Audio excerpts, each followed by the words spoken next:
The sun was merciless that day, beating down on the high ridges and the vast, empty plains of New Mexico territory. The air shimmered with heat, and the earth cracked beneath the hooves of James McAllister's stallion. He had been out riding the edge of his property, checking the water lines, making sure the fences hadn't been tampered with. That was ranch life, long days, endless vigilance, and the kind of loneliness that settled into your bones. James wasn't a man who looked for trouble.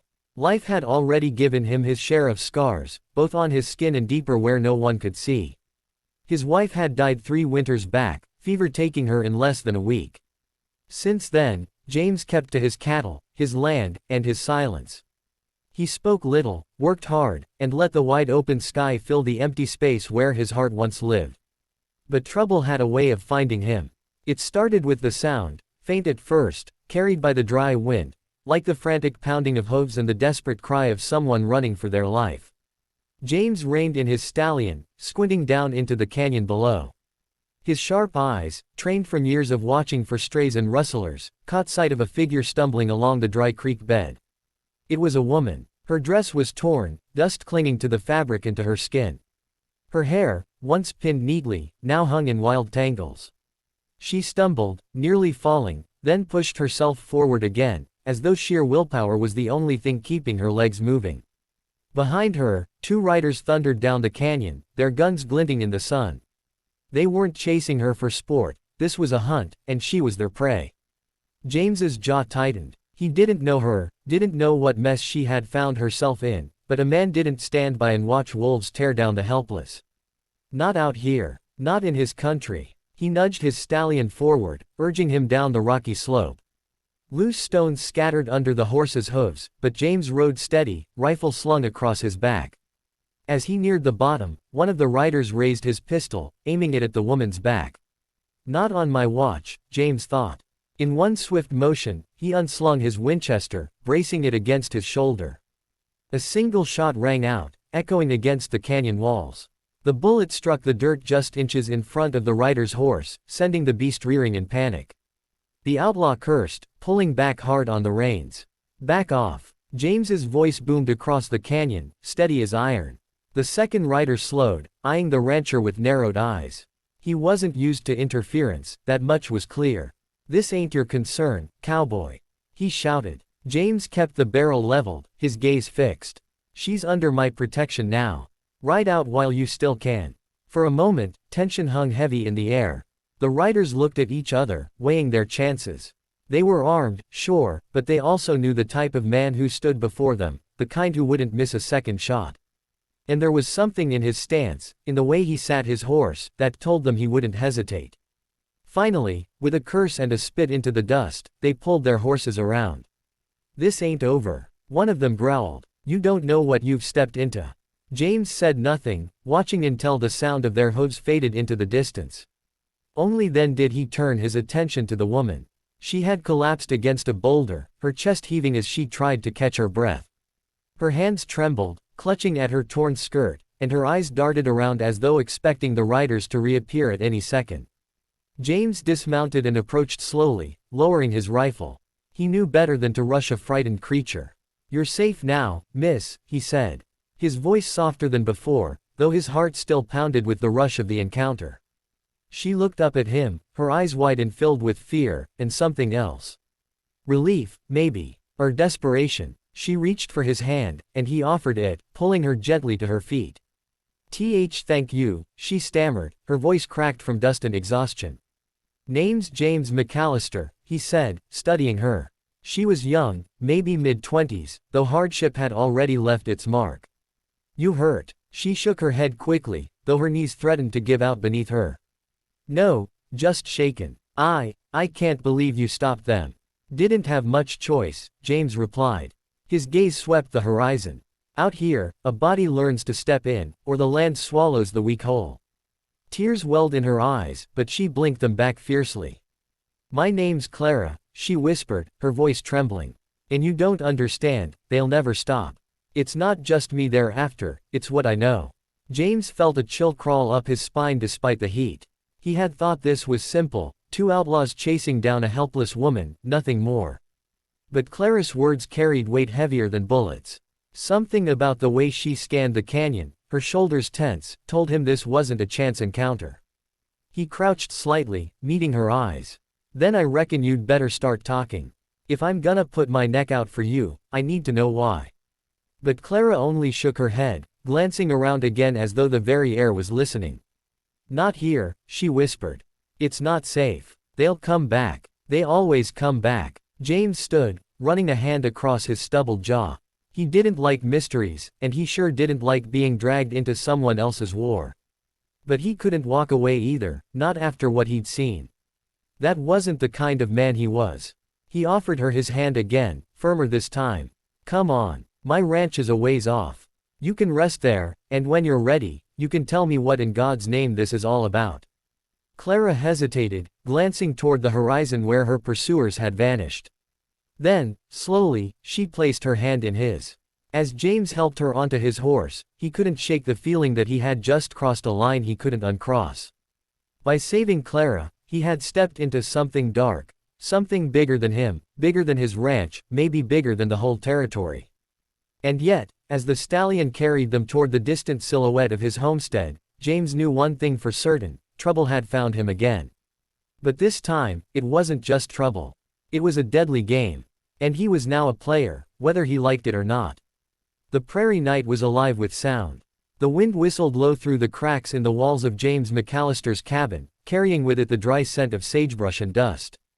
The fire in the stone hearth had burned low, casting long, restless shadows across the room. James sat at the rough-hewn wooden table, his hat set aside, his rifle leaning within reach. Across from him sat Clara, her face pale in the lantern glow, her fingers twisted tightly together. She had hardly spoken since he brought her here, but now, under the fragile safety of his roof, the words spilled from her lips in a voice trembling with fear. They call him the player, she whispered, leaning forward, as though afraid the darkness itself might overhear her. He's not just an outlaw. He's the man behind the law out here. The gambling halls, the saloons, the stagecoach routes, even some of the sheriffs, they all answer to him. Everyone's caught in his game. Her eyes lifted to James's. And I saw something I wasn't supposed to. James's gaze didn't waver. He had heard whispers before, rumors of a man who controlled the territory from the shadows, who dealt lives like cards on a poker table. But hearing it spoken aloud, with such dread, gave the whispers teeth. What did you see? He asked, his voice steady but carrying a weight that pressed against the silence. Clara's hands trembled harder now. She stared into the fire as though the flames held the memory she wished she could burn away. A federal marshal, she said finally, her voice barely audible. He came here investigating the players' men. I was working at the saloon in Red Bluff then. I was carrying drinks to the back room when I heard raised voices. I peeked inside. She swallowed hard. The player shot him himself. Cold, without even blinking. Then he made his men bury the marshal out by the dry wash. No one dared speak of it again. The room felt smaller after her words, the air heavier. James leaned back slowly, the chair creaking beneath his weight.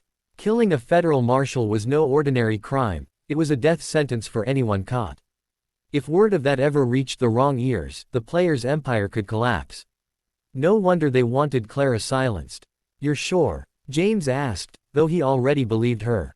The fear in her eyes was too raw, too real to be a lie. I wish I wasn't, Clara whispered. They've been hunting me ever since. They burned the saloon after I ran. Anyone who helped me disappeared. And now, she trailed off, tears brimming in her eyes. Now I've dragged you into it too. James's expression hardened. He had lived long enough to know when fate dealt a man a hand he couldn't fold. He could have let her die in that canyon. Could have turned his horse the other way. But he hadn't. And now he was holding cards he hadn't asked for, but cards all the same. Before he could speak, a distant sound cut through the night, the low, steady rhythm of hooves. Clara stiffened, her face paling even more. James was already on his feet, moving to the small window. In the darkness, pinpricks of light appeared, bobbing and weaving, the glow of torches.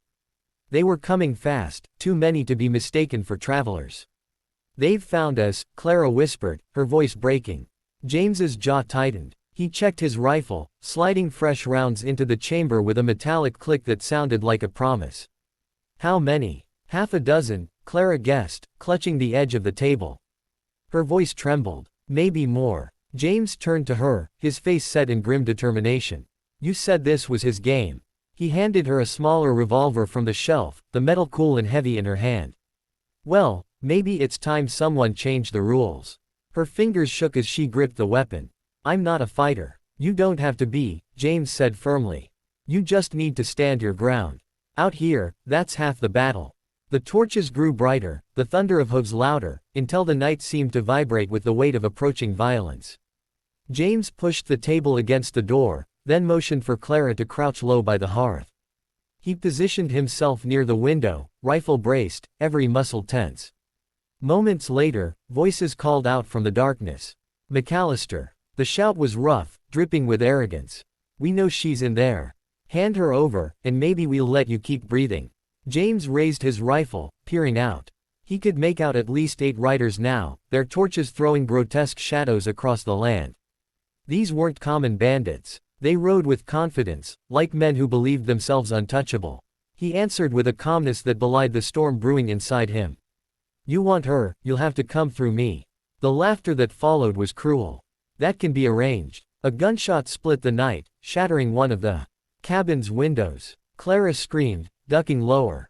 James fired back instantly, his shot grazing the arm of the nearest rider and sending him tumbling from his horse.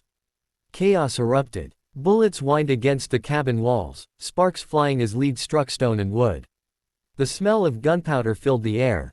Clara covered her ears, shaking, but James's voice cut through the storm. Stay low. Don't waste a bullet unless you have to.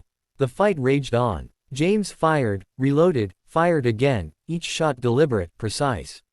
He wasn't a man who gloried in violence, but when forced into it, he fought like the land itself, unyielding, relentless. Through the smoke and the chaos, Clara watched him. He was more than just a rancher, she realized.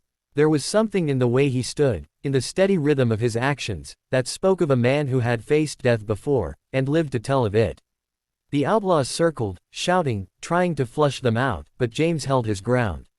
For every bullet they sent, he sent one back, each one a message. This cabin, this woman, this truth, none of it would be taken without a fight. Finally, after what felt like an eternity, the riders began to retreat. One of them shouted over the din, "This ain't over, McAllister. You're in it now, whether you like it or not. And no one beats the player at his own game." Their torches faded into the distance, swallowed by the night, leaving behind silence broken only by Clara's ragged breathing. James lowered his rifle slowly, his chest rising and falling with controlled breaths. He moved to Clara, crouching beside her. She was pale, shaken, but alive. "They'll be back," she whispered, tears streaking her dust-stained face. "They won't stop." James nodded grimly. "Maybe not. But if they think I'm just another pawn in their game, they're dead wrong." He reached out, lifting her chin so she'd meet his eyes. "The player's been running this territory long enough. Maybe it's time someone cut the deck." Clara stared at him, a mix of fear and hope flickering in her eyes. "You'd do that? You'd fight him?" James glanced at the bullet holes peppering his cabin walls, then back at her. "I don't have a choice anymore. Neither do you." Outside, the wind carried away the last echoes of the retreating riders. But deep down, James knew this was only the beginning. The player had dealt his hand. Now, it was up to James McAllister to call his bluff. And in the deadly silence of the Wild West night, James swore to himself, if this was a game, then he would play to win.